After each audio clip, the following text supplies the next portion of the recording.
tayo'y magwawagi. Abot tanaw ang bagong araw, puso diwa ng bayang limusta, sumisigaw. Justisya at paglaya ng bayang api, walang katarungan, daang taon.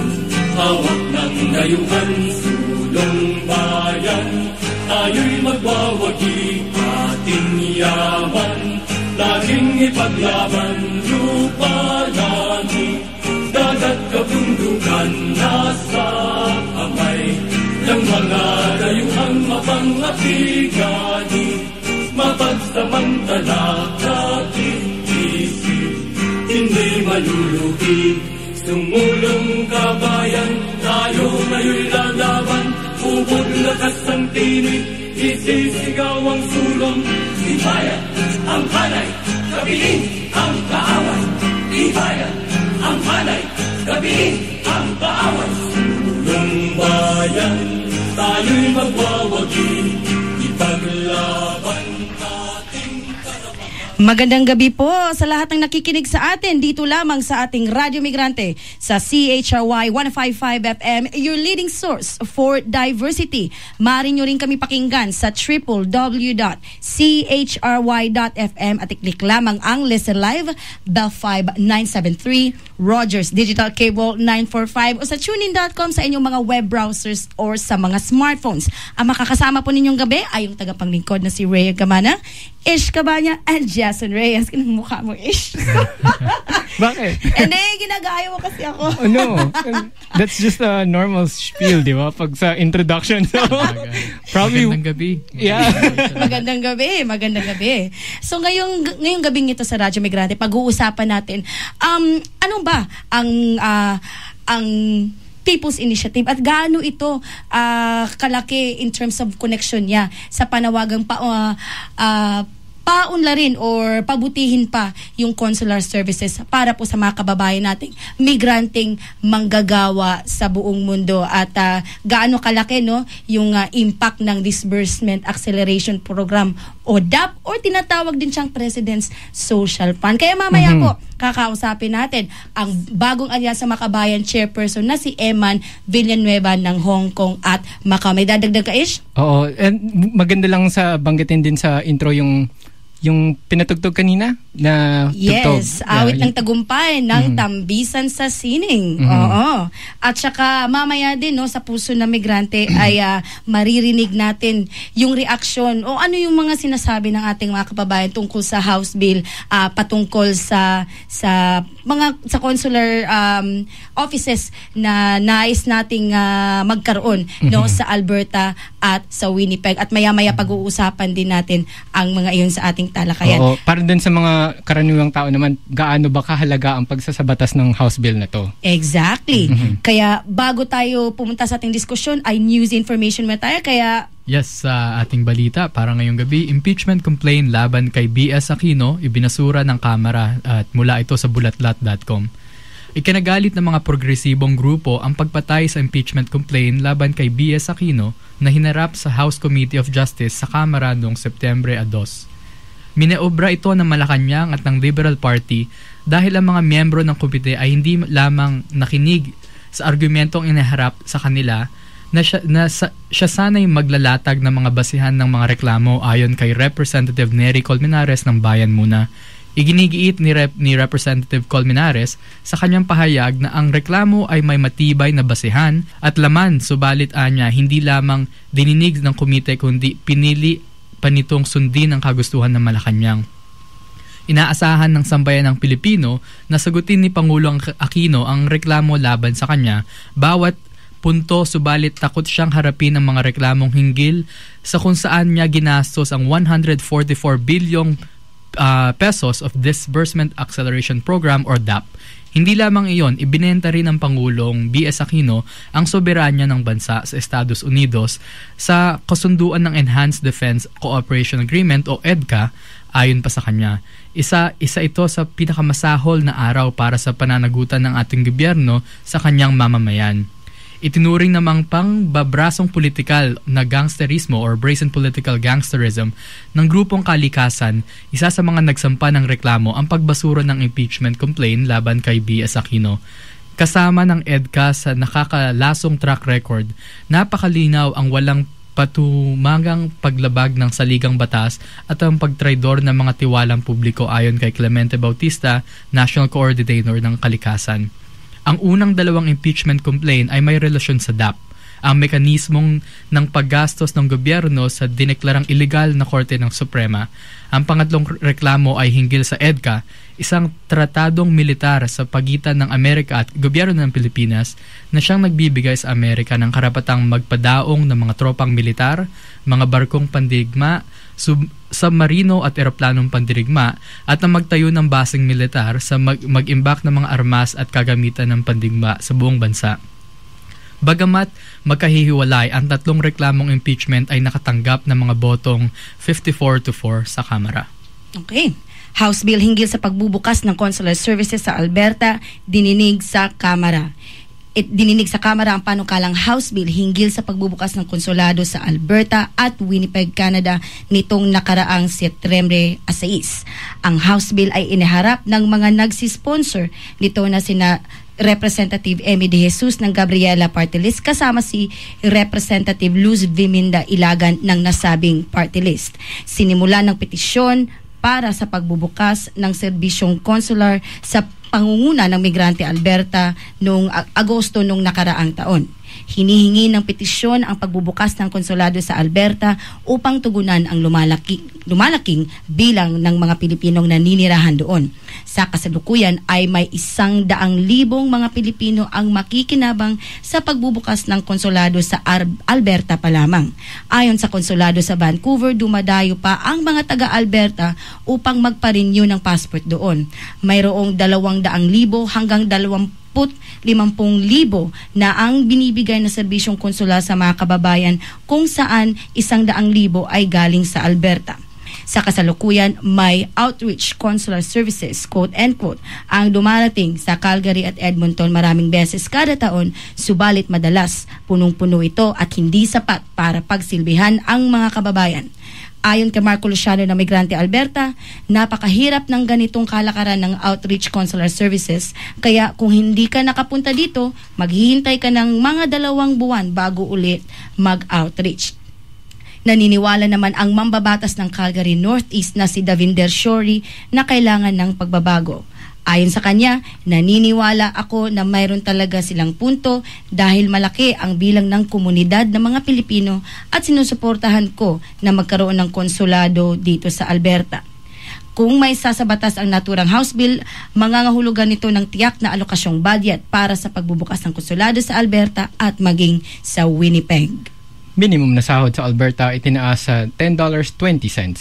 May 26,000 manggagawa na sumasahod ng minimum sa Alberta ang makikinabang sa pagtaas ng minimum na sahod pagkatapos na itaas ito ng $10.20 mula sa $9.95 nitong nakaraang Setyembre 1, araw ng paggawa. Ang mga liquor server naman ay tumaas ng $9.20 kada oras mula sa $9.05 kada oras. Ang Alberta ang huling probinsya na nagtalaga ng $10 minimum bilang wage barrier. Samantalang ang probinsya ng Ontario ang siyang may pinakamataas na pagsahod na umaabot sa $11 kada oras. Ayon kay Jay Fisher ng Ministry of Jobs, Skills, Training and Labor, ang pagtaas ng lingguang kita at ng Consumer Price Index ngayong taon ang siyang nagtulak upang maitaas ang minimum na sahod. Kahit pa man sa naturang pagtaas ang mga manggagawa sa Alberta, ay may mas mababa pa ring minimum na pasahod kumpara sa 6 na probinsya sa Canada at sa 3 teritoryo nito. Ayon naman kay Siobhan Vipon, kalihim na ingat yaman ng Alberta Federation of Labor, mabuting pasimula ito subalit kung sisimulan mo ito sa basehang pasahod, iyon ang sub-poverty line, hindi pa rin ito sapat. Dagdag ni Vipon, ang minimum na pasahod na karamihan ay may mga kababaihang manggagawang apektado, mga kabataang babae na nagtatrabaho ng full-time o mga permanenteng trabaho ay hindi pa rin makakatulong upang suportahan ang kanilang masarili o kahit ang kanilang pamilya na dapat ay maggagawa nila dito dahil sa kasaganaang tinatamasa ng probinsya ng Alberta. At yun ay nagmumula sa CBC News. ang ating panghuling balita ngayong gabi, 24 na manggagawa sa NXP Semiconductor sinibak dahil sa CBA. 24 na mga leader ng union sa NXP Semiconductor sa Light Industry and Science Park Laguna ang sinibak sa kasagsagan ng negosasyon ng collective bargaining doon. Ang depensa ng kumpanya ay dahil umano sa hindi pagsipot ng mga manggagawa sa trabaho na itinuturing ng kumpanya bilang illegal strike. Itinanggi naman ito ng union dahil ayon sa kanila, ang mga petsang yun ay pawang mga holidays. Abril 7 bilang Araw ng Kagitingan, Abril 17 bilang Huwebes Santo, Abril 18 bilang Biyernes Santo at ang Mayo 1 bilang pagdiriwang ng Araw ng Paggawa na taunang selebrasyon sa buong bansa. Ang CBA mismo ang nagtatakda ng mga araw na ito bilang mga holidays, lalo na ang Mayo 1 kung saan kinikilala ng kumpanya ang pagdalo ng mga manggagawa sa taunang pagdiriwang ng paggawa. Ayon sa mga sinibak na leader ng union, ang tunay na dahilan ay upang gipitin ang union dahil sa kasalukuyang negosasyon para sa collective bargaining agreement. Hinihingi ng union ay 8% dagdag sa sahod at benepisyo, samantalang 3.5% lamang ang ibinibigay ng kumpanya. Iginigiit din ng union ang pagre-regularisa sa mga kontraktual na mga manggagawa sa planta na ayaw namang patulan ng kumpanya. Ang mga hinihingi ng union ay makatwiran lamang dahil sa malaking kinikita ng NXP mula sa mga produkto nitong semiconductors na pinakauna sa buong mundo. Ginagawa nito ay mga parts ng Apple, Bosch, Continental, Delphi, Panasonic, Samsung at iba pang kilalang mga kumpanya ng electronics. Ang NXP SCI ay nasa Light Industry and Science Park, Cabuyao, Laguna sa ilalim ng Philippine Economic Zone Authority or PEZA. Ang PEZA ay kilala sa maraming paglabag sa mga usaping union at ito rin ang may pinakamalaking konsentrasyon ng mga kontraktual ng mga manggagawa. Hanggang sa kasalukuyan ay patuloy ang pakikipaglaban ng mga manggagawa na maibalik sila sa trabaho upang maipagpatuloy ang pakikipag-CBA sa kumpanya. Samantala, bumungos naman ang suporta sa mga unionista mula mga lokal na union sa Laguna sa pangunguna ng Pamantik KMU o Kilusang Mayo 1 at sa iba't ibang bahagi ng mundo bilang pakikiisa sa kanilang ipinaglalabang makatarungang sahod at benepisyo. Yun po ang ating mga pangunahing balita ngayong gabi. Ngayong gabi, tatalakayin natin sa Radyo Migrante ang ibig sabihin ng People's Initiative. At ano ang koneksyon nito sa pork barrel sa panawagang ayusin ng consular services para sa mga migranteng Pilipino dito sa Canada. Kaya naman, live via phone patch si Eman Villanueva ng chairperson ng bagong Alyasang Makabayan sa Hong Kong at Macau. Kuya Eman, hello! Hi, magandang gabi sa inyo dyan. Good morning sa inyo. So, simulan po natin, Kuya Eman, sa pangkasalukuyan, ang mga kababayan natin dito sa Toronto, sa Winnipeg at sa Alberta ay namumroblema po sa serbisyong ibinibigay ng mga konsulado. Ang pagbubukas ng consular offices sa Winnipeg at sa Alberta at extended hours naman po sa Toronto ang sigaw ng mga kababayan natin dito. Ano po ba mga issue ng isyung pangkonsulado diyan sa Hong Kong at paano po ito hinaharap ng mga manggagawa natin diyan? Okay. Alam nyo, ang problema talaga sa mga consular services at saka yung mga tinatawag natin mga diplomatic missions ng Pilipinas ay isang malaking usapin sa ating mga manggagawa sa labas ng bansa.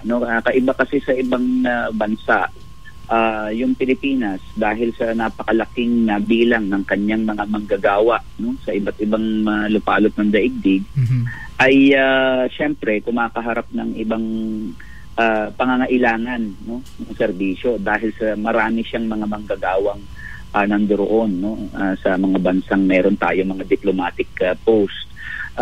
So yung ganyan is very common. In fact, dito sa Hong Kong, isang malaking reklamo syempre ng ating mga kababayan ay yung kakapusan ng consular services pagka mga peak season, kagaya halimbawa ng mga uwian for yung mga graduation, itong Papasko, yung mga peak season yan, talagang grabe ang pila ng ating mga kababayan. Oras ang binibilang para makakuha lamang ng serbisyo, makakuha ng OEC, makaprocess ng contract, makapag-renew ng passports, perwisyon malaki para sa ating mga kababayan.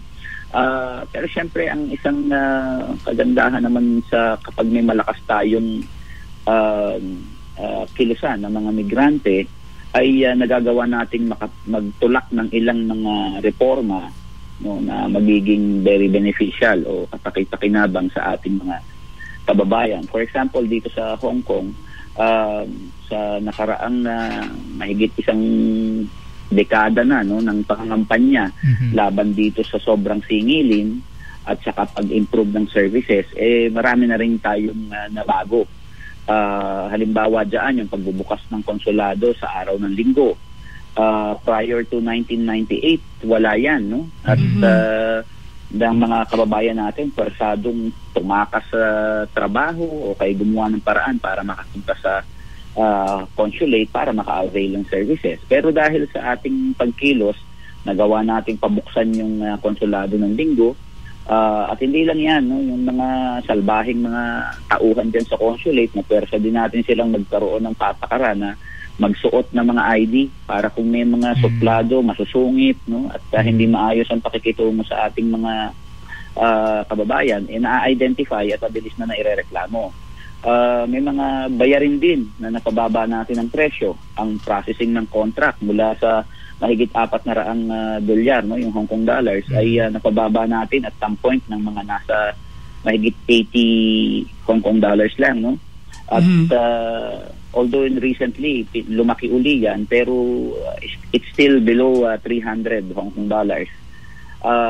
Tapos yung passport na dati mahigit 500 dolyar dito, no, Hong Kong dollars, ay napababa natin din ng mga nasa 400, no. Maliit lang ang bawas, pero still malaking tulong na rin ito sa ating mga kababayan. At syempre, ang isang mga nagawa rin natin dyan, yung mga ikinakabit na bayarin sa OEC. Kapag kumukuha ng Overseas Employment Certificate yung mga umuwi nating kababayan, isinasabay kasi at pinipersonal ang pagbayarin ng OWA, pagbayarin ng PhilHealth, at iba pang mga bayarin. Nagawa natin hindi na ito ikabit doon sa OEC. So dito, pag kumuha ng OEC, talagang OEC lang, ano, babayad lang ng 20 Hong Kong dollars or equivalent to 100 pesos. So ilan lamang ito sa mga nagawa natin, no, na ika nga ay reforma na hanggang ngayon pinapakinabangan ng ating mga kababayan. Pero still marami pang mga dapat ayusin. Kaya naman yung ating kilusan ng mga migrante dito ay patuloy sa pangangalampag, at ang isa sa pinakamalaking issue ngayon dito ay ang illegal na koleksyon ng mga recruitment agencies na hindi masyadong binibigyan pansin ng labor attaché dito. At in fact ay kamakailan ay nadiskubre na may mga anomalya na nagaganap, at ika nga mukhang nagkakaroon pa ng issue ng corruption dahil sa pag-aproba ng unusual, no, na napakaraming bilang ng mga applications for accreditation ng mga employment agencies dito sa Hong Kong. At mukhang nagkakaroon ng lagayan or suhulan.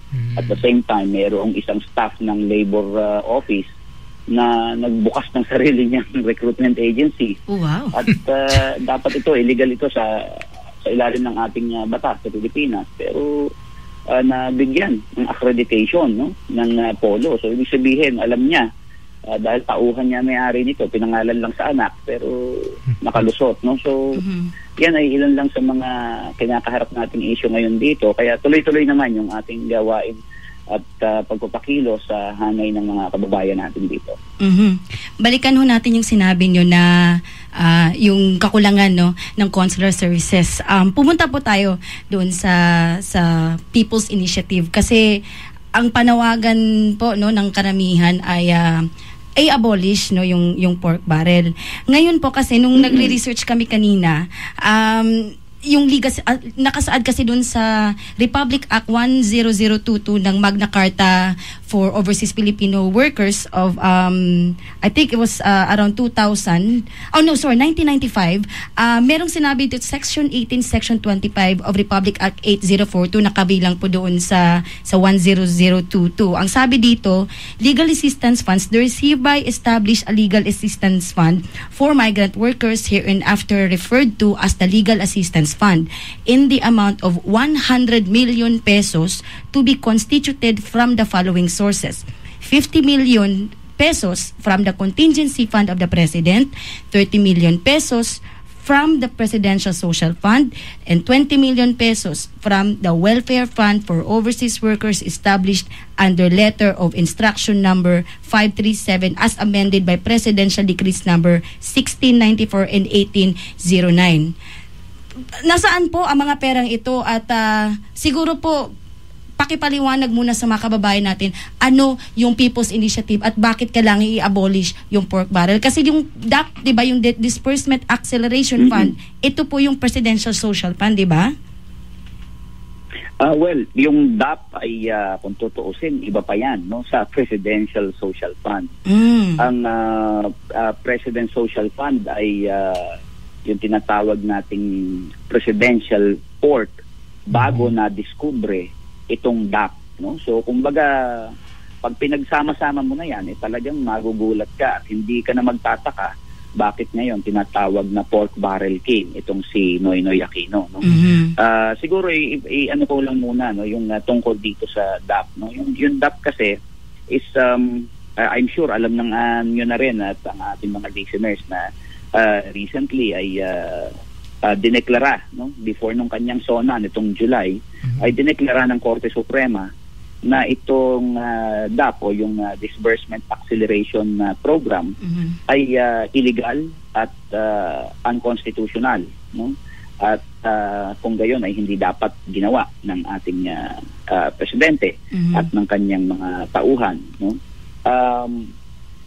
Pero makikita rin natin na since then ay talagang wala namang ginawa ang presidente kundi ipagtanggol ang DAP at tumungo pa nga doon sa pagbabanta sa Korte Suprema ng impeachment, no? Yung pag-impeach daw sa mga mahistrado o yung mga ano natin, justices, no, ng Supreme Court. At ang pinakahuli ay yung kanyang sinabing i-amend ang Constitution to clip the powers, no, of the Supreme Court. So bakit desperado ang gobyerno ni Noynoy, no, na talagang protektahan yung DAP, no? DAP at kagaya ng iba pang mga pork barrel, kagaya nabanggit mo kanina yung President Social Fund, ay siyempre ito yung tinatawag na, kaya tinawag na pork barrel, lump sum, no, at discretionary funds, ay dahil nga sa ito ang pinagmumulan o pinagkukunan ng mga kinukurakot na pera ng mga taong nasa gobyerno. Pangalawa, ito'y panuhol din, no? Ginagamit din panuhol ng presidente para nang sa ganon ay may control siya sa iba't ibang sangay ng pamahalaan, lalong-lalo na itong ating tinatawag na legislatura o yung legislature. Dahil kontrolado ng Pangulo o ng Ehekutibo, executive branch, yung perang ito mula sa DAP at sa iba pang presidential pork. At kahit nung buhay pa yung tinatawag na PIDAF, no? Actually, buhay pa naman siya, pero noon may formal siyang pangalan, yung PIDAF. Ito'y panuhol. So, ibig sabihin, kung kakampi ka ng presidente at susunod ka sa kanyang mga kagustuhan, makakatanggap ka ng PIDAF o makakatanggap ka ng mula sa DAP at kung ano-ano pa, no, ng mga lump sum fund na siya namang kinukurakot ng mga mambabatas. Pero kung ikaw naman ay sasalungat sa mga kagustuhan ng pamahalaan o ng administrasyon, di siyempre kagaya halimbawa na nangyari noon sa panahon ng ating mga kongresista sa ilalim ng Kakabayan, no, coalition, yung mga progresibong party list na tumututol halimbawa ng panahon ni Gloria sa kanyang mga antipamamayang patakaran. Talagang 5 taon hindi nakakakuha yun ng PIDAF, no, na ginagamit sana sa serbisyo sa mamamayan. So ibig sabihin, pinagmumulan din ito at pinag-uugatan ng tinatawag nating patronage politics, no?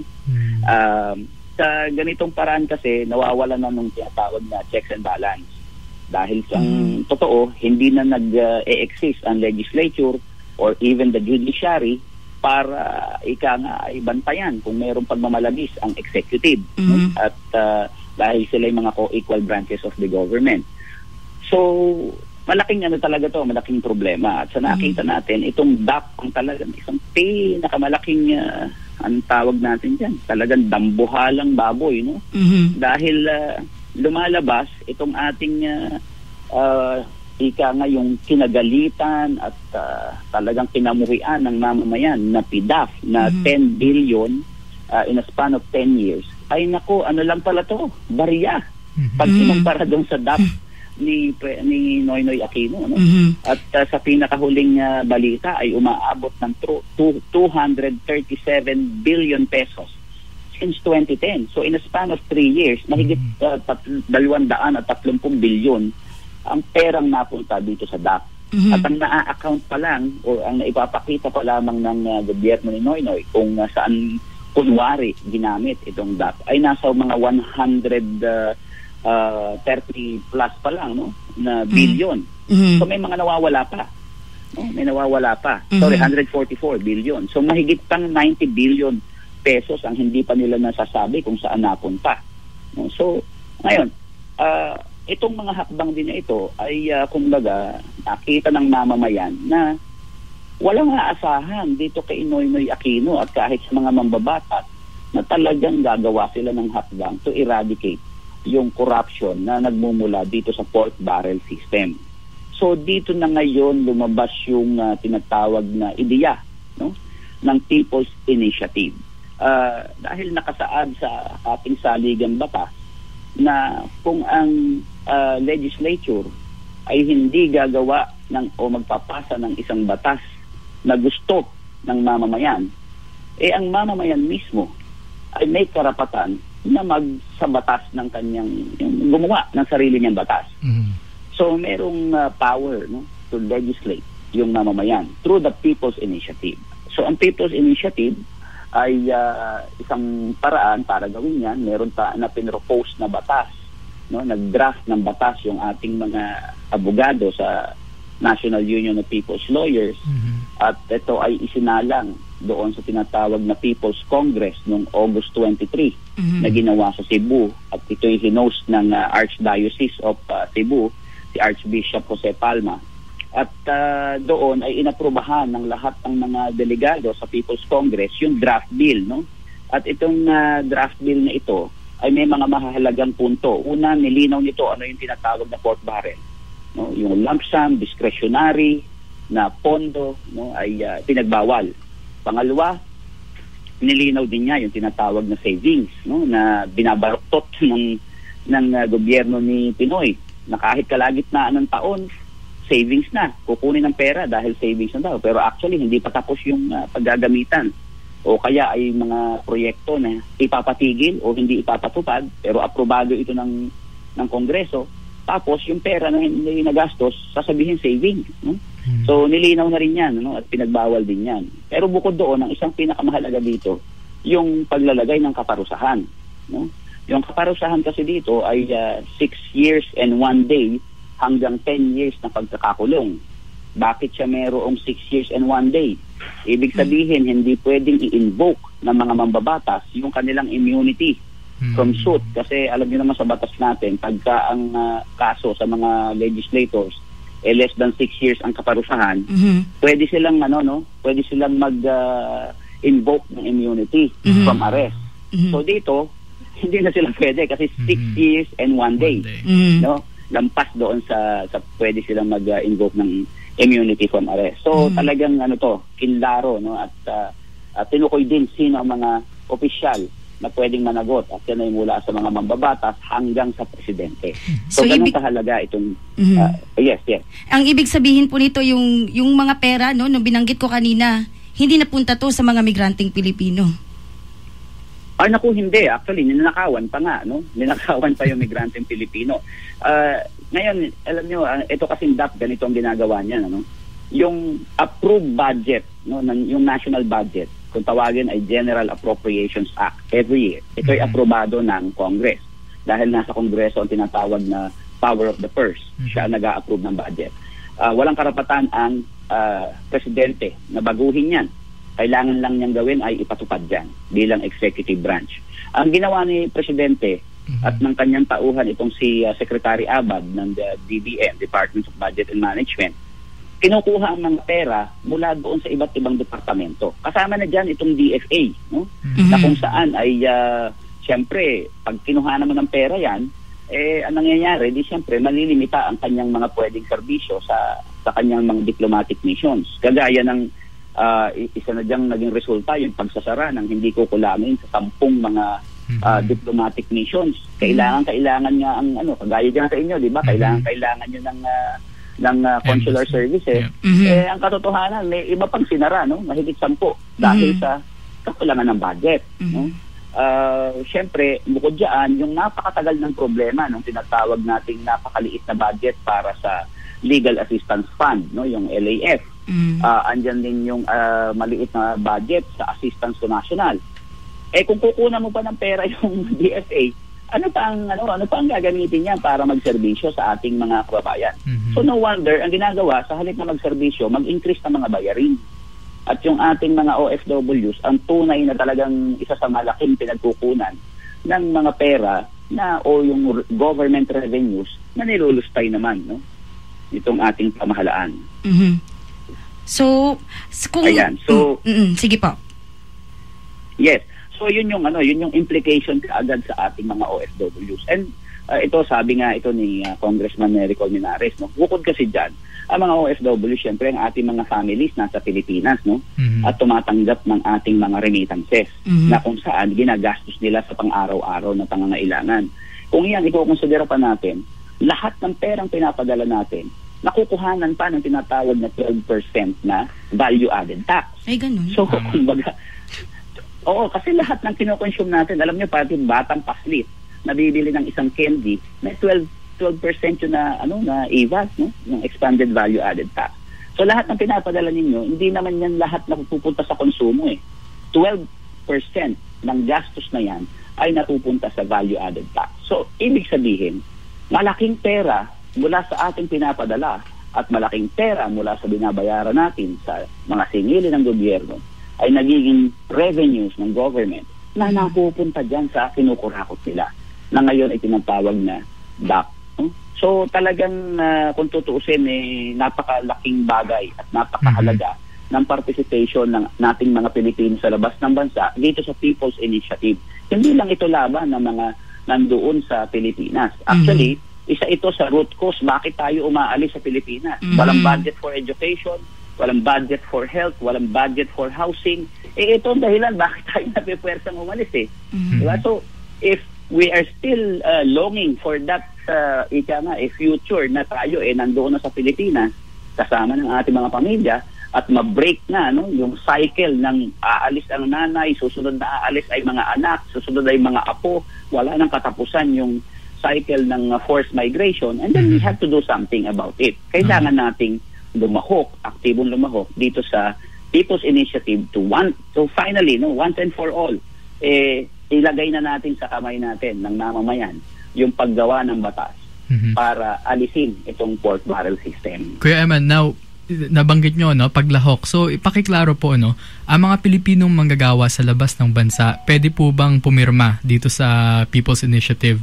At ano pang pamamaraan makakatulong ang mga manggagawang Pilipino para mapatupad itong People's Initiative campaign? Okay, yes. Alam mo, mahalagang tanong yan. Doon sa unang tanong, makakalahok ba tayo? Yes, makakalahok tayo. Okay. Lalong-lalo na, dalawang bagay pwede tayo lumahok. Una, doon sa direct na paglahok sa signature campaign. Ibig sabihin, pwede tayo mag-signature campaign sa mga bansang kung saan tayo nandoon at ang i-target natin ay yung mga kababayan natin na registered na overseas voters. So basta registered na overseas voters, ibig sabihin last election noong 2013 rehistrado sila, pwede silang pumirma. At yung forms naman dyan, yung petition forms ay available mula sa National Coordinating Committee ng People's Initiative, yung PIAP. Yun yung isa. So mag-petition signing tayo overseas. In fact, dito sa Hong Kong ay ginawa na namin, sinimulan na namin ito at very magandang response ng ating mga kababayan. Talagang maraming galit sa korupsyon. Then ang isa pang paraan is to encourage our relatives. Sabihin yung ating mga kababayan at mga kamag-anak at mga kaibigan na nandun sa Pilipinas, inform natin na magkakaroon din ng People's Initiative, may signature campaign. Please go to those yung sign up post. Makikita yan sa mga simbahan, sa iba't ibang mga lugar, kalye, lansangan, at in fact may plano talaga sa atin na mag house to house. So sabihan lang natin na kung dumating dyan, hinihingi ang inyong pirma para i-abolish itong pork barrel, pumirma na tayo, no? So yan yung isa pang tulong ng mga OFWs. Halimbawa dyan sa Canada, I would suggest na kung kakayanin halimbawa ng mga mass organizations dyan, ng mga Filipinos, no? Pwedeng migrante, bayan, or kung sino mang gustong lumahok, makipag-coordinate lang sa National Coordinating Committee ng People's Initiative din sa Pilipinas to get all the necessary documents and forms. You can reproduce the forms there sa Canada. At ang kailangan lang, once napapirma mga kababayan natin, yung mga naka-registered, yung registered overseas voters, madala yan sa consulate. Ako, yun ang problema, wala kayong consulate, no? Meron naman po dito sa Toronto, pero kulang din pa rin kasi yung oras kasi dito naman tama. Oo, kasi ang panawagan talaga natin dito ay mag-extend ng isa pang araw sa weekend at saka extend yung oras sa sa weekdays kasi yung mga kababayan naman natin dito manggagawa pag nagtatrabaho ng Monday to Friday, wala nang oras kasi alas 4 nagsasara na. So mahirap din talaga dito. So yes, kuya, yes. Yan din yung naging tulak namin bakit pinabuksan namin ang linggo kasi walang panahon para pumunta yung mga kababayan natin sa consulate. So yan, pwedeng dalhin yan sa consulate para tawag nila doon, yung certification. Kasi kailangan ma-certify ng COMELEC. So yung COMELEC, kailangan merong tawag dito, tao diyan sa consulate, no? O sa embassy, i-certify yung mga signatures na yes, totoo, sila ay registered voters. At kung ilan man yan, ipapadala yung resulta niyan doon sa PIAP National Secretariat para buuin. Ang target ng ng People's Initiative for it to succeed, no? At tumungo sa second stage, yung referendum, kailangan niyang makalikom ng 10% ng total registered voters, no? Sa buong bansa. Kabilang na tayo na nasa labas ng bansa. At minimum of 3% sa bawat legislative district. Yung nasa overseas, hindi na tayo kasama doon sa 3% kasi wala tayo sa mga legislative district, no? Pero kasama tayo doon sa total na 10%. So, papirma lang ng papirma.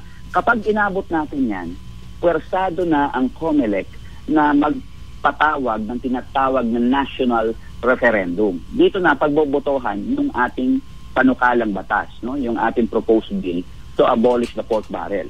Lalahukli tayo dyan kasi parang botohan yan, eleksyon. So yung referendum, yes or no na lang yon. Yes ka ba sa People's Initiative to abolish pork barrel o no?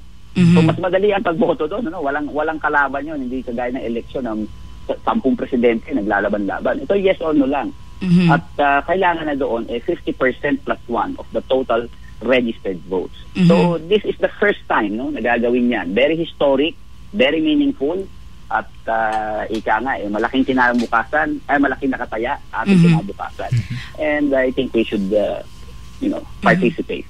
Maikling sagot po ang hihingi namin sa inyo, Kuya Eman, dahil magtatapos na po unfortunately ng ating feature interview. Sa inyo po, paano nyo susumahin ang naging kapalaran ng mga manggagawang Pilipino sa ilalim ng Administrasyong Aquino? Mabilis sa sagot po. Well, ang tingin ko simple lang yan. Una, nahirapan lalong pinatasan, pinutongan, at hindi lang yan, pinabayaan pa. Yan ang, I think, ang summary ng paano tayo tinrato ng gobyernong ito. Maraming salamat po, Eman Villanueva. Siya po ang chairperson ng Bagong Alyansa Makabayan sa Hong Kong at Macau. Maraming salamat po at mabuhay kayo dyan. Yeah, maraming salamat din. At i-greet ko lang yung aking mga pinsan na nakikinig daw ngayon. Okay. Si Ninyo, si Joanna at yung kanyang dalawang kids, si Denzel at si Yana. Maraming salamat. Maraming salamat din po. Mabuhay kayong lahat dyan. Mabuhay kayo dyan. Ayun, ang ganda ng diskusyon natin ngayong gabi. Yun po si Eman Villanueva ng Bayan, Hong Kong at Macau. So, maaari mo bang basahin ang ating synthesis ng ating kolektibo? Ito yung pagsusuma o synthesis ng Radyo Migrante Collective dun sa talakayan kanina. Ang pagsasabatas ng panukalang House Bill na inihain sa Kamara ni na Gabriela Party List Representatives Emmy De Jesus at Luz Viminda Ilagan hinggil sa pagbubukas ng consular services partikular sa Alberta at Winnipeg, Canada ay sadyang napapanahon lalo't dumadami ang bilang ng mga kababayang Pilipino ang naninirahan doon. Nangangahulugan din ito ng tiyak na alokasyong budget kung ito ay maaprubahan sa Kamara. Ang 100,000 na taga Alberta ay gumastos ng $700 na pamasahe upang magpa-renew ng passport. Ayun ay average po lamang. Ang masakit pa dito ay ang renewal ng passport na $69 sa bayarin ay mas mataas ng 30% kumpara sa binabayaran sa Pilipinas. Banggitin pa ang ilang mga problema ang kinakaharap ng mga kababayan lalo sa controversial na usapin tungkol sa mga temporary workers program na lubhang nakakaapekto sa halos may 20,000 workers doon na Pilipino. Mahigit na pangangailangan ng konsulado doon para magbigay ng angkop na tulong sa ating mga kababayan. Sa ganito, napapatunayan ng napakarami nating mga kababayan sa Alberta ang katumpakan ng kanilang sama-samang pagkilos upang igiit ang pagbibigay ng kagyat na nararapat na consular services at kaya nga humantong sa yugto kung saan umaabot ang usapin sa Kamara. Sa bahagi ng gobyerno ni Aquino, hindi naman makatwiran na sabihing wala itong budget para sa dagdag na consular services. Masahol din ang pinaplano nitong pagbabawas ng konsulado kabilang ang isa sa Japan. Sa ganitong pagtingin, kitang-kita kung paano ang pagtrato ng pamahalang Aquino sa mga migranteng manggagawa. Walang pagsasaalang-alang ito sa mga migranteng manggagawang nagpapadala ng $2 bilyong sa Pilipinas kada taon na maliwanag na isang napakalaking ayuda o tulong para sa pag-angat ng ekonomiya ng bansa. Ang katiwalian sa gobyerno at korupsyon ang isang mayor na dahilan kung bakit hindi ito matutugunan ang serbisyong dapat ay laan sa kanyang mamamayan. Ang illegal na presidential pork barrel ng Pangulo na Disbursement Allocation Program o DAP ay patunay na gumagastos ang gobyerno ng walang patumangga sa mga bagay na walang silbi sa mamamayan. Maliwanag ang kamalian nito sa pagpaprioridad sa paggastos ng 144 bilyong piso mula sa Disbursement Allocation Program o DAP na ang nakinabang ay ang mga kongresista at mga senador na kaalyado ng Pangulo. Dahil sa mga pampulitikang interes ay hindi matatawaran. Ang gobyernong B.S. Aquino ang dapat magbigay ng mga pampublikong serbisyo kagaya ng Consular Office sa Alberta at sa Winnipeg. Kasama din dapat ang pagtatanggal ng mga sobra-sobrang passport renewal fees. Sa Toronto, in particular, kailangan naman ng pagbukas ng konsulado sa tuwing linggo, tuwing Sabado at para matugunan ang consular services doon na hindi maasikaso ng mga kababayang may pasok tuwing Lunes hanggang Biyernes. Ang pagsasabatas ng House Bill upang matugunan ang alokasyong budget para sa pagbubukas ng consular services sa Alberta, Winnipeg at dagdag na serbisyong consular sa Toronto ay isang magandang panimula at iyon ay may tuturing na daang matuwid. Subalit ang pagsasarado ng ibang mga konsulado, halimbawa sa Nagoya, Japan, ay siyang baluktot na daan ng administrasyong ito. Okay, Jason, maikli lang? Oh, sorry, go ahead. At dagdag ko lang din, no, yung regarding dito sa Toronto, siguro matatanong rin natin kung ano yung paghahanda na ginagawa or dapat gawin ng konsulado na alam natin na by 2015, by April, maraming tayong mga kababayan na sana naman ay hindi mapaalis, pero we have to look into that as well because that's the reality of our kababayans dito. So ano yung paghahanda ng konsulado dito sa Toronto sa mga ganung at sa iba pang mga opisina ng konsulado sa iba't ibang lugar o syudad sa buong Canada. Ngayon po, maririnig natin ang puso ng migrante mula po sa ating mga kababayan sa kanilang mga reaksyon sa pagtatayo ng consular offices sa Alberta at sa Winnipeg. Heto na po sila.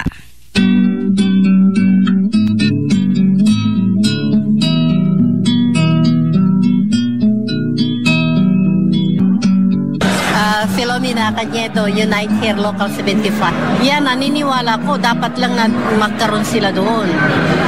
Dahil nga sa mahirap mag-travel, lalo na kung bago ka lang dito sa Canada, hindi mo alam kung saan ka pupunta.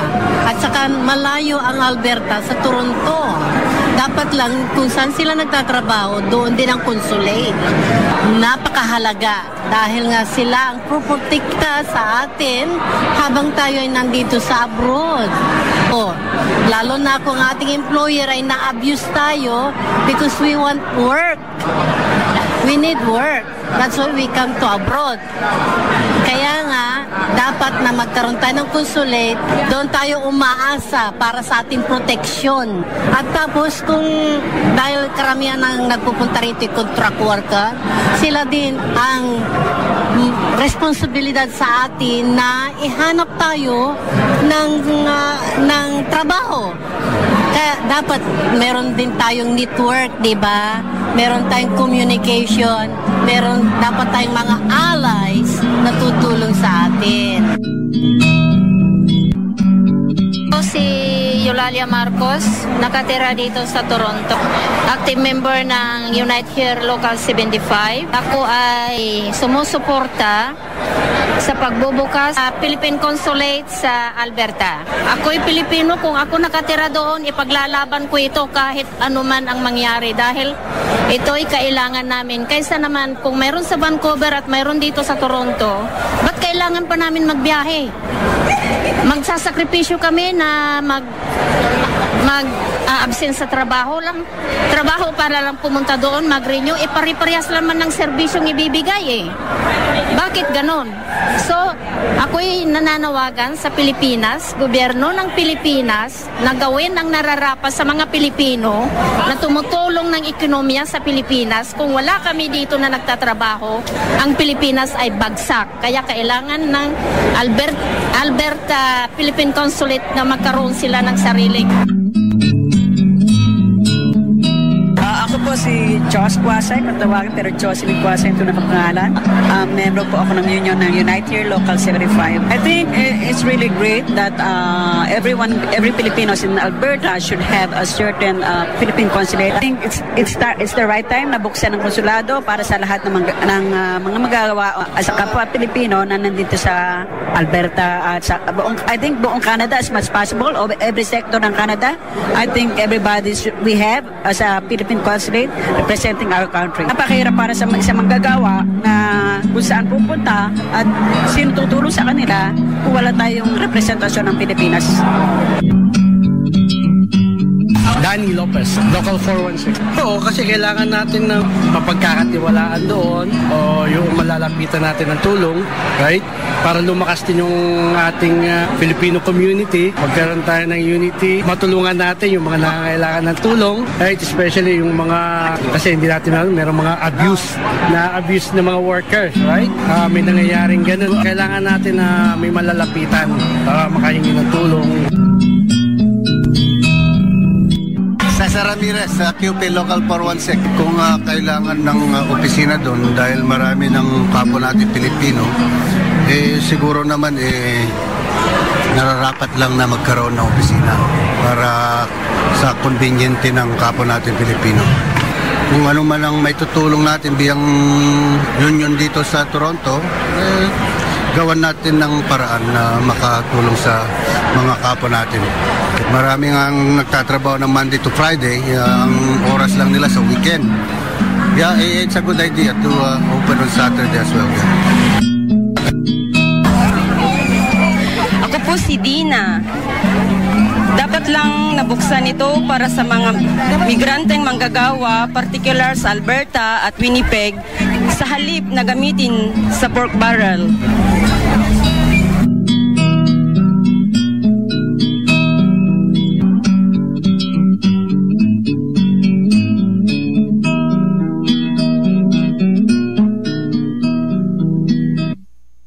At maraming salamat Kuya Louie dun sa tampok ng mga opinyon ng mga masang Pilipino dito sa Canada.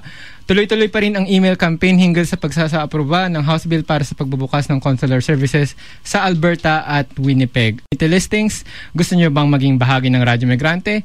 Halina't sumali sa Radyo Migrante Collective. Kung kayo ay interesado bilang volunteer, maaari kayong sumali sa mga pagsasanay at ibang mga training na ibinibigay ng programa. Ang mga bukas na posisyon ay board operator, tagapagbalita, reporter o correspondent, tagapagsaliksik o researcher at social media archivist. Sumulat lamang sa aming email na radmig105.5fm@gmail.com o kaya tumawag sa numero bilang 647-281-0652 para sa iba pang mga karagdagang impormasyon.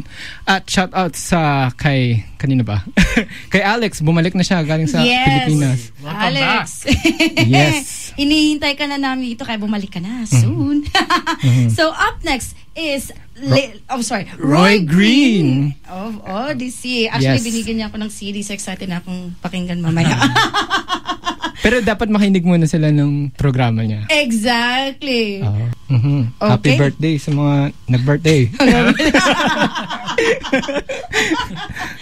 Sige na. Ano na tayo? Exit na tayo. So hanggang sa susunod po na linggo.